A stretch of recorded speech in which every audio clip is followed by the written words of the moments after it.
जिंदगी में कुछ मुलाकातें ऐसी होती हैं जो पहले सिर्फ वक्त का हिस्सा लगती हैं, लेकिन धीरे धीरे आदत बन जाती हैं। और जब आदत छूट जाए तो सांस लेना भी भारी लगता है। अनन्या को हमेशा से अकेला रहना पसंद था। भीड़ में भी वो खुद को अलग महसूस करती थी। कॉलेज के कॉरिडोर्स, कैंटीन की आवाज़ें, सब उसके लिए बस बैकग्राउंड नॉइज थी। रोज वो लाइब्रेरी के एक कोना में बैठकर बुक खोलती, पर पढ़ कम पाती। सोच सायदा आज दिन भी कुछ अलग नहीं था।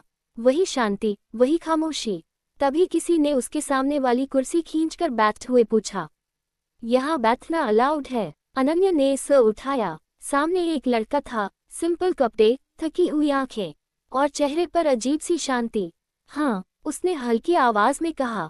नाम था कबीर। आज दिन बाद बस इतनी हाई हुई, ना नंबर एक्सचेंज, ना दोस्ती का वादा। पर अगले दिन कबीर फिर वही कुर्सी पर बैठा था, और उसके अगले दिन भी। धीरे धीरे बिना बोले हाय एक रूटीन बन गया। कबीर कॉफी लाता, अनन्या बुक, कभी मुस्कुराहट, कभी सिर्फ खामोशी। कबीर कम बोलता था, पर जब बोलता तो सीधा दिल के पास। तुम इतना कम क्यों बोलती हो? एक दिन उसने पूछा। अनन्या ने बिना देखे कहा, क्योंकि हर कोई समाजन के लिए नहीं होता। कबीर मुस्कुरे, शायद मैं हूँ। उस दिन पहली बार अनन्या ने उसकी तरफ ठीक से देखा, और शायद वही पहली गलती थी। वक्त के साथ बातें बढ़ने लगी। लाइब्रेरी से बाहर कॉफी, कॉफी से वॉक्स, और वॉक्स से रात के लंबे मैसेजेस। कबीर लिखता, तुम्हारी खामोशी भी बोलती है। अनन्या रिप्लाई करती, तुम्हारी मौजूदगी काफी है। पर कबीर कभी अपनी जिंदगी के बारे में ज्यादा नहीं बताता था, ना घर, ना फ्यूचर, बस प्रेजेंट। अनन्या ने एक दिन पूछा, कबीर, तुम अपने कल के बारे में कभी बात क्यों नहीं करते? कबीर थोड़ा रुक गया, फिर धीरे से बोला, कुछ लोग कल के लिए प्लान नहीं करते, क्योंकि उनका कल पक्का नहीं होता। अनन्या ने इसे मजाक समझा। यूस क्या पता था, ये एक वार्निंग थी। एक शाम बारिश हो रही थी। कबीर और अनन्या बस स्टॉप पर खड़े थे। भीड़ थी, पर दोनों अपनी दुनिया में।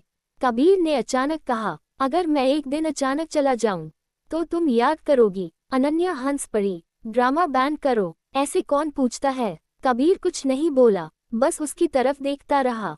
उस नजर में कुछ ऐसा था जो अनन्या समझ नहीं पाई। उस रात कबीर का मैसेज आया, तुमसे मिलना मेरी जिंदगी का सबसे सुकून वाला हिस्सा है। अनन्या ने लिखा, तुम आदत बन गए हो। कबीर ने बस एक लाइन भेजी, आदतें अक्सर छूट जाती हैं। अनन्या को अजीब लगा, पर उसने ज्यादा सोचा नहीं। यूस क्या पता था, ये कहानी ऐप सिर्फ शुरुआत पर थी, और आगे सिर्फ टूटना लिखा था। कबीर का अचानक चुप हो जाना अनन्या को अजीब लगने लगा था। पहले जहां दिन की शुरुआत उसके मैसेज से होती थी, अब वहां सिर्फ ब्लैंक स्क्रीन रह जाती। अनन्या ने खुद को समझाया कि शायद कबीर बिजी होगा, या फिर यूस थोड़ा स्पेस चाहिए। लेकिन दिल के किसी कोने में एक अनजाना सा डर पैदा हो चुका था, जो हर घंटे बड़ा होता जा रहा था। लाइब्रेरी में उसकी कुर्सी खाली थी, कॉफी शॉप में वही टेबल, पर सिर्फ एक कप। अनन्या को लगने लगा जैसे उसकी जिंदगी से किसी ने बिना बताए एक हिस्सा निकाल लिया हो। उसने कबीर को कॉल की, पर फोन स्विच ऑफ था। मैसेज भेजा, पर सिर्फ सिंगल टिक। हर गुजरता दिन उसके लिए भारी होता जा रहा था।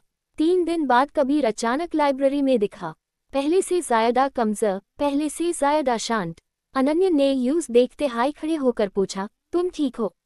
इतने दिन कहाँ थे? कबीर ने नजर मिलाने की कोशिश नहीं की। उसने बस धीरे से कहा, बैठो, बात करनी है। उनके बीच पहली बार खामोशी अनकंफर्टेबल थी। कबीर ने गहरी सांस ली और बोला, मैं तुमसे कुछ छुपा रहा था। अनन्या का दिल जोर से धड़कने लगा। क्या? उसने पूछा। कबीर ने आंखें बंद कर ली, जैसे सच बोलना उसके लिए दर्दनाक हो। मुझे एक सीरियस इलनेस है। डॉक्टर्स ने ज्यादा टाइम का प्रॉमिस नहीं दिया। अनन्या को लगा जैसे शब्द समझ नहीं आ रहे।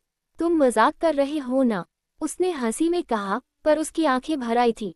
कबीर ने इसे हिलाकर माना कर दिया, मैं तुम्हारी जिंदगी में असच के साथ नहीं आना चाहता था। अनन्या का गुस्सा और दर्द एक साथ बाहर आ गया। तुम्हें लगता है मुझे झूठ से बचाया जा सकता है? कबीर चुप रहा। आज चुप में उसका दर्द साफ दिख रहा था। मैं नहीं चाहता था तुम मुझे बीमार कबीर के नाम से याद रखो, उसने कहा। आज दिन अनन्या घर लौट आई, पर उसका मन वही नटका रहा। रात भर उसने कबीर के मैसेजेस पढ़े। हर लाइन एब्यूज अलग मतलब दे रही थी। आदतें छूट जाती हैं, कल पक्का नहीं होता। सब इशारे द जो उसने समझे नहीं। अगली सुबह अनन्या हॉस्पिटल पहुंची। रिसेप्शन पर कबीर का नाम बोला तो नर्स ने बिना हैरानी उसका वार्ड नंबर बता दिया। जैसे ये कहानी सिर्फ अनन्या के लिए नहीं थी। कबीर बेड पर लेटा हुआ था, विंडो से बाहर देख रहा था। यूस देखते हाय उसकी आंखों में पानी आ गया। तुम यहाँ क्यों आए? कबीर ने पूछा। अनन्या ने उसका हाथ पकड़ ली। क्योंकि तुमने मुझे छोड़ने का फैसला अकेला ले लिया, उसने कहा। कबीर की आंखों से आंसू बेल निकले। मुझे डर लगता है, उसने पहली बार माना। अनन्या ने कुछ नहीं कहा, बस उसका हाथ थाम रखा। आसपास दोनों को समझ आ गया था कि ये कहानी आसान नहीं होने वाली। प्यार हो चुका था और अब उसके साथ दर्द भी आ चुका था।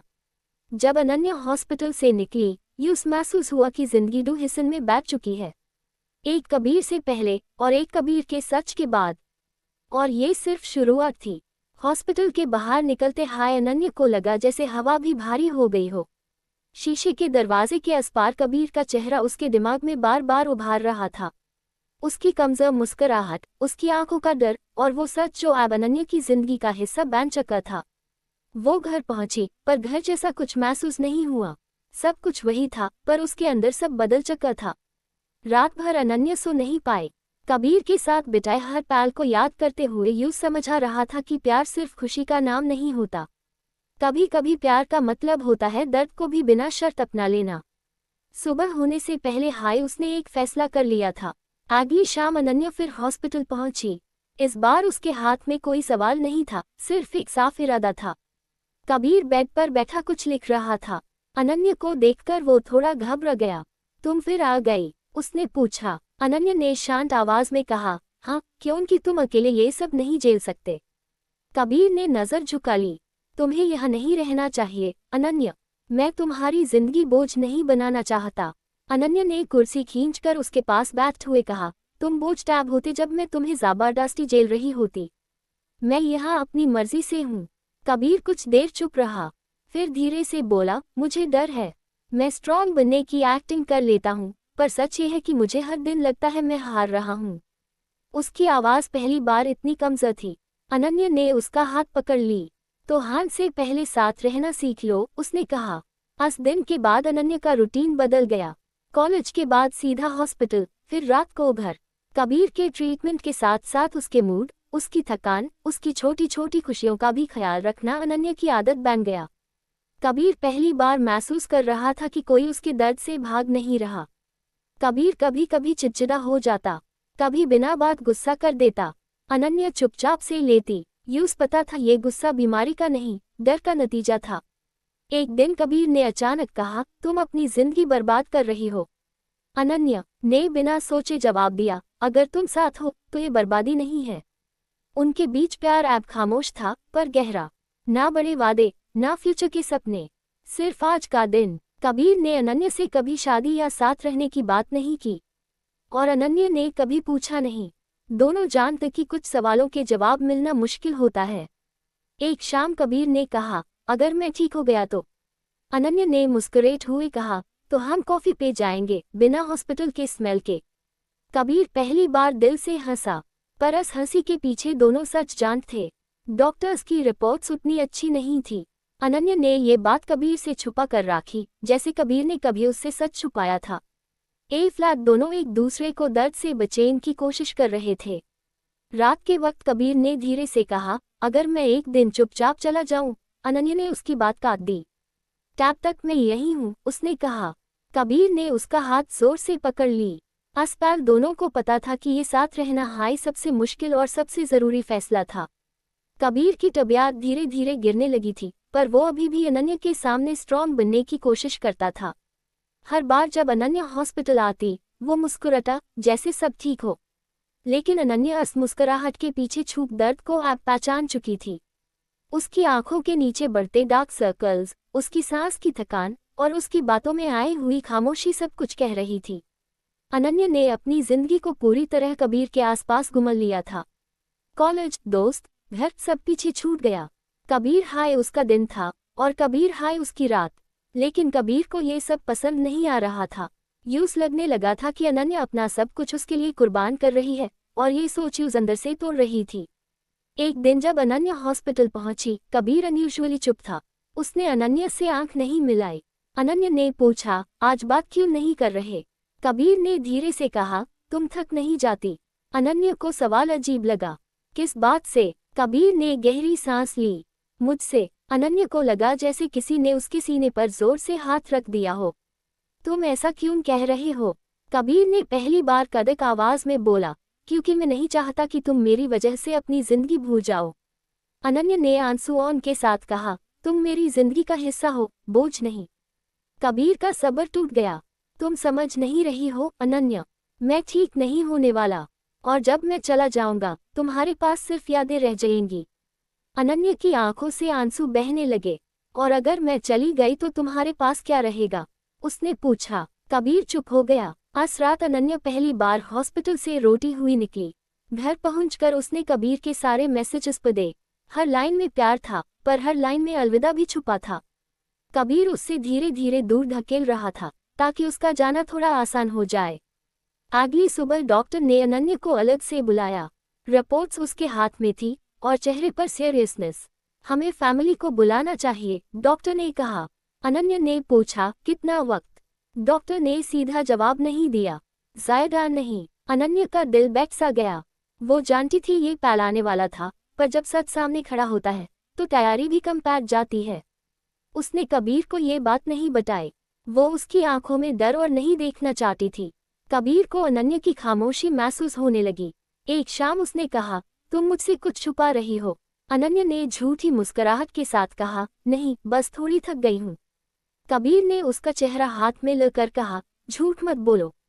अनन्या ने पहली बार अपनी नजर झुका ली। उसकी आंखों से आंसू गिर पड़े।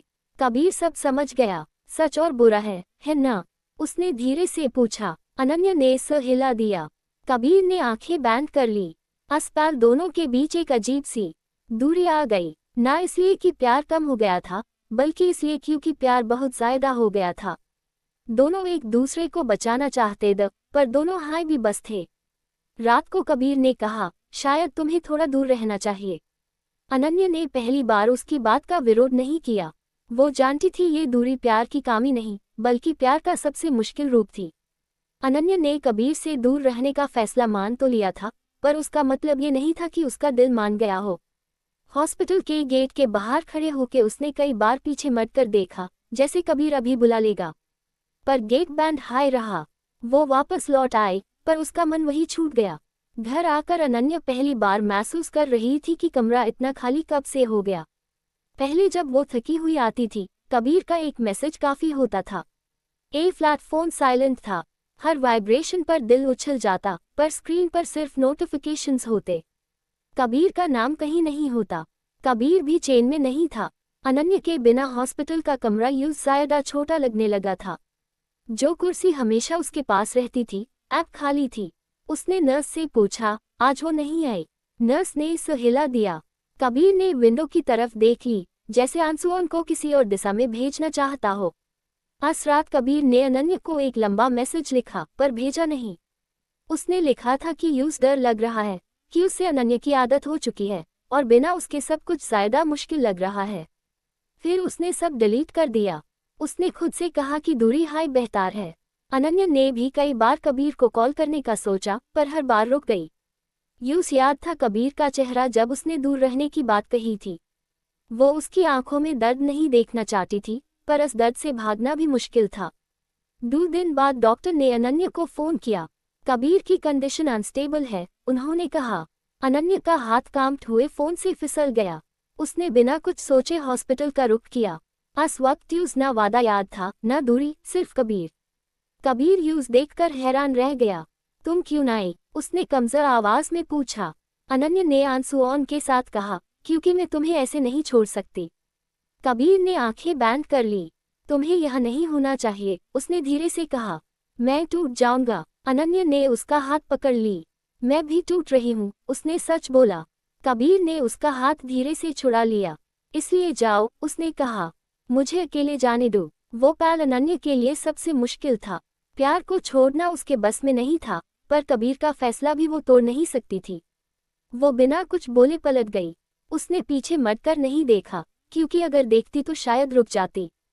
कबीर उसके जाने के बाद बहुत रोया। पहली बार बिना छू, बिना कंट्रोल के। यूं लगा जैसे उसने अपना सबसे कीमती हिस्सा खुद से अलग कर दिया हो। पर उससे लगता था कि अनन्या का फ्यूचर इस दर्द से दूर होना चाहिए। अनन्या घर पहुंचकर जमीन पर बैठ गई। उसके हाथ अभी भी कबीर के हाथ की गर्मी महसूस कर रहे थे।